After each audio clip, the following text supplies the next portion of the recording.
کام جو مرنے والے کے ذمہ فرض تو نہ تھے، لیکن جب لواحقین اس کے لیے کرتے ہیں تو میت کو ان کا ثواب پہنچتا ہے. ایسے اعمال درج ذیل ہیں. میت کے لیے بخشش کی دعا کرنا.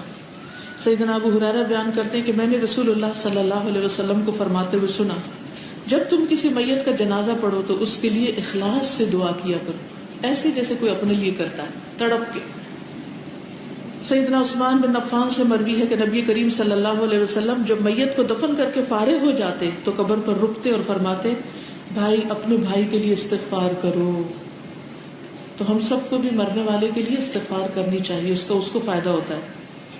میت کی بخشش کی دعائیں الگ کارڈ پر، کاغذوں وغیرہ پر دستیاب ہوتی ہیں. اگر زبانی یاد نہ ہو تو دیکھ کے پڑھی جا سکتی ہیں. میت کی طرف سے صدقہ کرنا. سیدہ عائشہ سے روایت ہے، ایک آدمی نے نبی صلی اللہ علیہ وسلم سے پوچھا کہ میری والدہ اچانک فوت ہو گئی، میرا خیال ہے کہ اگر انہیں بات کرنے کا موقع ملتا تو وہ ضرور صدقہ کرتی، اگر میں ان کی طرف سے صدقہ کروں تو کیا انہیں اجر ملے گا؟ آپ نے فرمایا ہاں. سیدنا سعد بن عبادہ کہتے ہیں، میں نے کہا اے اللہ کے رسول، میری والدہ فوت ہو گئی تو کیا میں ان کی طرف سے صدقہ کروں؟ آپ نے فرمایا ہاں. میں نے عرض کیا کون سا صدقہ افضل ہے؟ آپ نے فرمایا پانی پلانا. پانی پلانا، خاص طور پہ رمضان میں سڑکوں پر لوگ ہوتے ہیں، اس وقت آپ یہ صدقہ کر سکتے ہیں، پانی کی بوتلیں بانٹ سکتے ہیں. سخت گرمی کے دنوں میں آپ جہاں لوگ انتظار گاہوں وغیرہ میں بیٹھے ہوتے ہیں وہاں پر پانی دے سکتے ہیں. جہاں بہت سارے لوگ اکٹھے ہو، جیسے آج کی یہ مجلس ہے، ایسے میں آپ پانی پلا سکتے ہیں.